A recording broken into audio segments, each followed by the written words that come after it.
जय हिंद साथियों, मैं फिर से आपके अपने यूट्यूब चैनल मोटिवेशनल मंदिर में आपका स्वागत करता हूं। चलिए आज की क्लास जो हम लोग फिजिक्स की क्लास करने वाले हैं। इससे पहले हम लोग फिजिक्स का चैप्टर 1 जो है प्रकाश का परावर्तन जो है ऑलरेडी पढ़ चुके हैं। जिन साथियों ने वो लेक्चर नहीं देखा, वो वीडियो नहीं देखा है, वो जाकर के देख लें, ठीक है। उसमें जो है थ्योरी कंप्लीट करा दी गई है, कुछ क्वेश्चन 40-50 क्वेश्चन ऑब्जेक्टिव्स क्वेश्चन भी करवा दिया गया है, ठीक है। आज हम लोग पढ़ने वाले हैं प्रकाश का अपवर्तन। वैसे दोस्तों मैंने इससे पहले हमने बताया है प्रकाश का परावर्तन चैप्टर में कि उस चैप्टर को पढ़ने के बाद बहुत सारे चैप्टर जो है ना, यहाँ पे टॉपिक्स जो हैं इस चैप्टर में हम लोग कंप्लीट कर लेंगे, ठीक है। ये हमारा चैप्टर रहेगा, है ना, प्रकाश का परावर्तन, फिजिक्स का दूसरा चैप्टर है। और इसका समझिए कि 50 to 60 या 70% तक जो है फर्स्ट चैप्टर से है, जो बहुत सारे टॉपिक्स जो है ऑलरेडी हम लोग पढ़ चुके हैं और फर्स्ट चैप्टर से मिलेगा, है ना। देखेंगे कौन कौन सा टॉपिक, बताते भी चलेंगे कि हाँ दोस्तों ये टॉपिक जो है हम लोग ऑलरेडी पढ़ चुके हैं, वो टॉपिक हम लोग ऑलरेडी पढ़ चुके हैं। उन सब चीज़ के बारे में हम बताएंगे आपको, ठीक है। तो देखिए चैप्टर स्टार्ट करने से पहले हम लोग इंट्रोडक्शन कर लेते हैं चैप्टर का ना, कि इस चैप्टर में हम लोग को मेनली पढ़ना क्या है ना, मेनली पढ़ना क्या है, मेन कौन कौन सा टॉपिक जो है हमको ध्यान में रखना है। वो टॉपिक ध्यान में रखेंगे तो फिर क्या है, पढ़ने में मजा आएगा। क्या है, चलो दोस्तों इस टॉपिक के बाद ये पढ़ना, इस टॉपिक के बाद ये पढ़ना, इस टॉपिक के बाद ये पढ़ना है, ठीक है। तो देखिए सबसे पहला टॉपिक जो हम लोग पढ़ेंगे वो हमारा रहेगा प्रकाश का अपवर्तन। सबसे पहला टॉपिक जो हम लोग यही पढ़ने वाले हैं। तो प्रकाश का अपवर्तन हम लोग पढ़ेंगे, है ना, कि प्रकाश का अपवर्तन होता क्या है ना, क्यों होता है प्रकाश का अपवर्तन, इसका हम अपने दैनिक जीवन में क्या उपयोग करते हैं, कहाँ पे इस चीज़ को हम लोग देखते हैं कि हाँ दोस्तों ये प्रकाश का अपवर्तन मतलब इस जगह पे इसका यूज हमने किया है, ठीक है ना। इन सब चीज़ के बारे में हम लोग कहाँ पढ़ने वाले हैं, प्रकाश का अपवर्तन में, ठीक ना। चलिए अगला टॉपिक जो हम लोग पढ़ेंगे वो रहेगा हमारा प्रकाश का चाल, है ना, प्रकाश का चाल या प्रकाश की चाल भी बोले, प्रकाश की चाल। प्रकाश की चाल का मतलब दोस्तों कि किस तरीका से जो है ये माध्यम में चलता है, कौन से माध्यम में कैसे चलेगा, कब चलेगा, कितने की स्पीड से चलेगा। और ऑब्जेक्टिव में एग्जाम में क्वेश्चन भी पूछता है, इससे ये भी पूछता है कि प्रकाश का अपवर्तन की व्याख्या करें, प्रकाश का अपवर्तन होता क्या है, किसे कहते हैं। एग्जाम में मैट्रिक एग्जाम में पूछता है। और फिर ये भी पूछता है कि प्रकाश की चाल जो है जल में कितना होता है ना, कांच में कितना होता है, वायु में कितना होता है, निर्वात में कितना होता है। तो इन सब चीज़ों के बारे में फिर हम लोग पढ़ेंगे। फिर कौन सा मीडियम है, कौन सा माध्यम है जिसमें कम स्पीड यानी कम तेज़ी से चलती है, कौन सा माध्यम जिसमें अधिक तेज़ी से चलती है, और ऐसा क्यों होता है। इन सब चीज़ के बारे में भी हम लोग बात करेंगे, ठीक है, चैप्टर के अंदर। इसके बाद जो हम लोग का टॉपिक जो आने वाला है वो हमारा आएगा प्रकाश की अपवर्तन की व्याख्या के लिए कुछ महत्वपूर्ण पद के बारे में, है ना। इसको लिख लेते हैं फिर समझाते हैं। प्रकाश का अपवर्तन की व्याख्या के लिए कुछ महत्वपूर्ण पद। इसमें क्या पढ़ने वाले हम लोग दोस्तों, तो याद कीजिए कि प्रकाश के परावर्तन को समझने के लिए हमने कुछ महत्वपूर्ण पद पढ़ा था। उसमें जैसे कि आपतित किरण, परावर्तित किरण, है ना, परावर्तन कोण, अपवर्तन कोण, फर्स्ट चैप्टर की मैं बात कर रहा हूँ, है ना, अभिलंब, आपतन बिंदु, ये सब था प्रकाश के अपवर्तन को, प्रकाश के परावर्तन को उसकी व्याख्या करने के लिए, उसको अच्छे से समझने के लिए हमने क्या किया था, इन सब पदों के बारे में पढ़ा था। वैसे ही कुछ पद जो है यहाँ पे आने वाले हैं कि प्रकाश के अपवर्तन को समझने के लिए कुछ महत्वपूर्ण पद हैं, उन सब का नाम हम लोग को याद रखने हैं, ठीक है। तो कौन कौन सा है इसमें भी हम लोग देखेंगे। तो बहुत सारे पद जो है यहाँ पे प्रकाश के परावर्तन से आपको एकदम सेम टू सेम मिलने वाले हैं, एकदम डेफिनेशन सब बिल्कुल सेम आपको मिल जाएगा प्रकाश के परावर्तन वाले से, ठीक है ना। चलिए इसके बाद हम लोग पढ़ने वाले हैं आगे। इसके बाद अगला टॉपिक जो हम लोग का आएगा वो रहेगा पार्श्विक विस्थापन। दोस्तों पार्श्विक विस्थापन जो है ना एग्जाम में पूछा हुआ है, मैट्रिक एग्जाम में किसी न किसी साल पूछा गया है कि पार्श्विक विस्थापन किसे कहते हैं, उसका डेफिनेशन बताएं, उसको परिभाषित करें, ठीक है ना दोस्तों। तो इसको भी पढ़ेंगे हम लोग कि पार्श्विक विस्थापन वास्तव में होता क्या है, ठीक ना। वास्तविक विस्थापन के बाद जो हम लोग का अगला टॉपिक आने वाला है वो है अपवर्तनांक। क्या है? अपवर्तनांक है दोस्तों, ठीक है। तो एग्जाम में ये भी पूछा हुआ है, जितने सारे टॉपिक जो लिखाए रहे हैं यहाँ पे उसमें से जो इम्पोर्टेंट, जैसे मान लीजिए ये इम्पोर्टेंट है, पूछता है, ये भी ऑब्जेक्टिव में पूछता है। इसके अंदर में जो पद आने वाले हैं वो कम पूछता है, लेकिन उसमें भी कभी कभी पूछ लेता है। पार्श्विक विस्थापन में पूछता है, अपवर्तनांक, ये सब सीधे सीधे पूछता है, मोटा मोटा चीज़ इसको बोल सकते हो, है ना। मेन टॉपिक है, डायरेक्ट एकदम एग्जाम में पूछ लेता है पार्श्विक विस्थापन किसे कहते हैं, अपवर्तनांक को परिभाषित कीजिए, है ना। इन सब चीज़ों के बारे में भी हम लोग बात करेंगे डिटेल में। अभी बस टॉपिक देख लीजिए कौन कौन सा हम लोग का मेन जो टॉपिक जो है पढ़ना है हम लोग को, ठीक है। चलिए इसके बाद पार्श्विक विस्थापन के बाद जो अपवर्तनांक हो गया। अपवर्तनांक का ही एक और भाई साहब है, जिसको हम लोग बोलते हैं आपेक्षिक, क्या बोलते हैं इसको, आपेक्षिक अपवर्तनांक, इसी का भाई साहब है ना। इनसे भी हम लोग, इनके बारे में भी डिटेल में हम लोग बात करेंगे, ठीक है दोस्तों। इसके बारे में भी हम लोग डिटेल में बात करेंगे। चलिए इसके बाद जो है हमारा सबसे इम्पोर्टेंट मेन टॉपिक जो आने वाला, ये भी एग्जाम में पूछा हुआ है।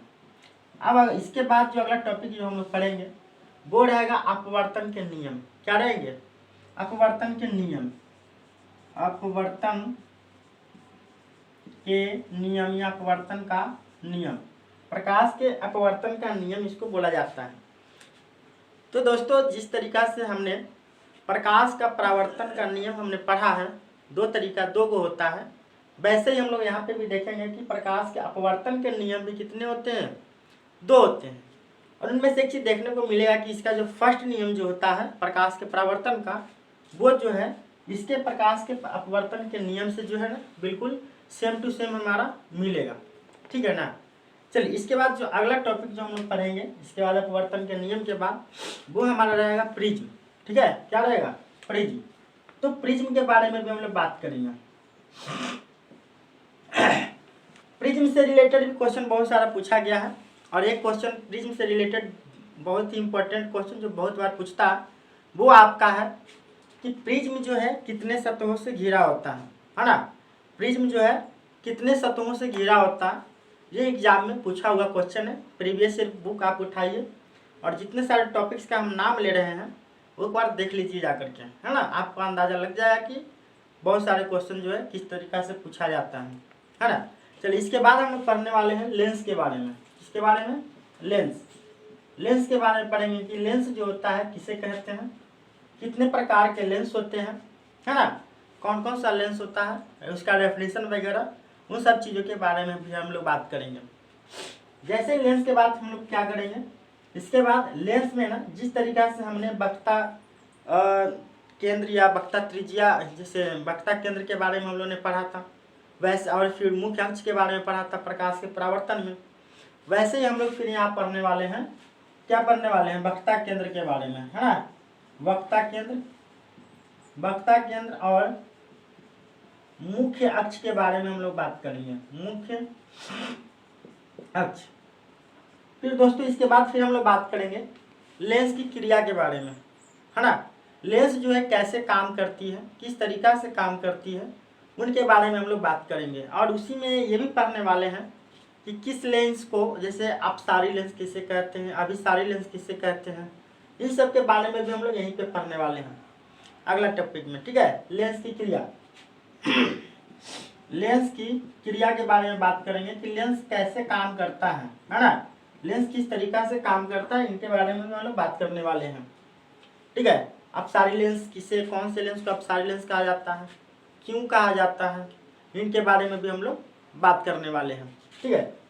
चलिए इसके बाद जो हम लोग पढ़ने वाले हैं फोकस, है ना। मतलब लेंस की फोकस, याद कीजिए उधर भी बताया गया था फोकस और फोकस दूरी के बारे में, फोकस और फोकस दूरी के बारे में भी चर्चा हो चुकी है ना। इससे पहले हमने बता दिया है, फोकस और फोकस दूरी के बारे में बता दिया गया है। चलिए इसके बाद जो अगला टॉपिक जो हम लोग का आने वाला है वो है प्रतिबिंब। क्या आने वाला है? प्रतिबिंब। दोस्तों प्रतिबिंब के बारे में भी हम लोग चर्चा कर चुके हैं चैप्टर 1 में, है ना। चैप्टर 1 में हम लोग प्रतिबिंब के बारे में चर्चा किया जा चुका है कि प्रतिबिंब किसे कहते हैं, कितने प्रकार के प्रतिबिंब होते हैं। तो हम लोग देखेंगे दोस्तों जब इसको पढ़ेंगे तो ये जो है ना लगभग डेफिनेशन समझिए जो फर्स्ट चैप्टर का ही है। प्रकाश के परावर्तन में जो हमने पढ़ा था एकदम बिल्कुल सेम टू सेम यहाँ पे आपको मिल जाएगा इसका प्रतिबिंब लेंस के लिए, है ना। तो लेंस के लिए भी एकदम बिल्कुल सेम टू सेम मिल जाएगा। तो ये सब चीज़ पढ़ा हुआ है पहले से ऑलरेडी। अब हम लोग बात करेंगे लेंस की जो है ना, लेंस के लिए किरण आरेख। लेंस के लिए किरण आरेखों की बनावट, है ना दोस्तों। लेंस के लिए किरण आरेखों की बनावट की हम लोग बात करेंगे।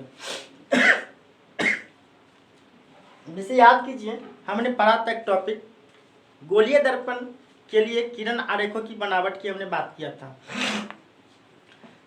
तो उसमें हमने क्या पढ़ा था कि प्रकाश की किरण जो है कहाँ कहाँ उसको हम लोग आपतित कर सकते हैं और परावर्तन के बाद जो है किरण कहाँ कहाँ जा सकती है। जैसे हमने पढ़ाया था कि जब प्रकाश की किरण को गोलीय दर्पण के प्रधान के अक्ष जब आपतित किया जाता है तो दर्पण से परावर्तन के बाद जो है प्रकाश की किरण जो क्या होगी फोकस से ऊपर की गुजरेगी, है ना।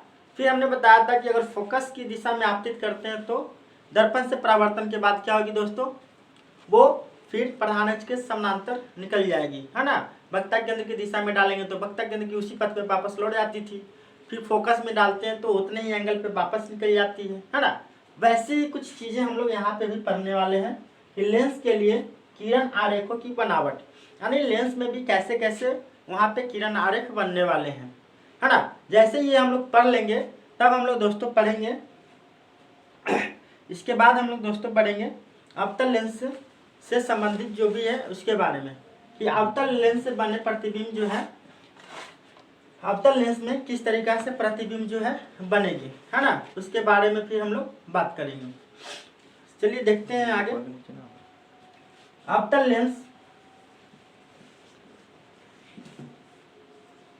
लेंस द्वारा बने प्रतिबिंब, है ना।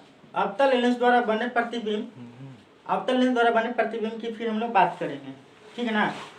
तो अवतल लेंस में कैसे प्रतिबिंब बनता है, उसको कहाँ पे रखेंगे, तो उसकी प्रकृति क्या होगी, उसका आकार क्या होगा, इन सब चीज़ के बारे में फिर हम लोग बात करेंगे।